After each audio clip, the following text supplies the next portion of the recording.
The trenches. They are the most enduring image of what was called the Great War. Vast networks of deep, fortified ditches and barbed wires snaking across the front lines. The trenches were where millions of troops sheltered from rapid-fire artillery barrages, machine gun fire, and air attacks, where obsolete battle tactics slammed up against the industrial age's new methods of killing, where officers marched their men headlong into the fire of machine guns, tanks, flamethrowers, poison gas, and grenades, where the no-man's land between combatants became a massive graveyard. On July 28, 1914, Austria's Archduke Franz Ferdinand and his wife were assassinated by a Serbian nationalist. A complex system of European alliances, combined with nationalistic fervor, set off a chain of events that started the First World War. Although there was sympathy in the U.S. for the United Kingdom, France, and the other allies, staggering casualty counts made Americans reluctant to do more than provide supplies and equipment. World War I was the first modern war. Advances in technology baffled military strategists and led to previously unimaginable casualty rates. One example was Germany's Maxim MG-08 machine gun. Nicknamed the Devil's Paintbrush by Allied troops, it had a firing rate of up to 500 rounds per minute. Weapons like this made it extremely dangerous to raise one's head to view the terrain. The invention of the trench periscope in 1915 enabled troops to pinpoint the enemy's location for artillery bombardment and sniper fire.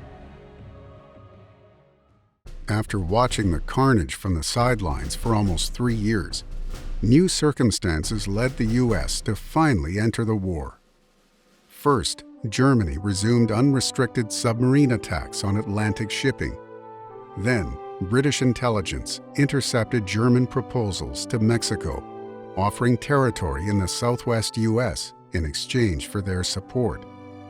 By April 1917, when President Wilson called for the U.S. to join what he called the War to End All Wars, even isolationist politicians supported him. By the summer of 1918, 10,000 American soldiers were arriving in Europe every day. They brought with them their own military innovations, like the Winchester 1897 trench gun. The rifle's pump action produced rapid fire in the close confines of the trenches, earning it the moniker, the trench sweeper. The fighting in the trenches was not constant, however. Pauses in battle could last weeks, even months. Soldiers alleviated boredom by creating trench art. Small pieces like knives, letter openers, and jewelry were made from spent shell casings. Amidst the inhumanity of war, soldiers created objects of beauty from the detritus of the battlefield to remind themselves of their own humanity. But the fighting would always start again. To escape the chaos and brutality, some soldiers shot themselves to get pulled from the front lines. General Pershing decreed anyone who did so must wear a yellow SIW armband for self-inflicted wound. It was the soldiers' badge of cowardice. But were they cowards, or just young men pushed to their limit by the futility and savagery of war? America's economic and military contribution to the war turned out to be indispensable to the Allies. On November 11, 1918, Germany had no choice other than to sign an armistice with the Allies. Finally, the guns were silenced and the trenches abandoned on the Western Front. 4 years of horrific combat and the loss of nearly 10 million lives. A generation of young men.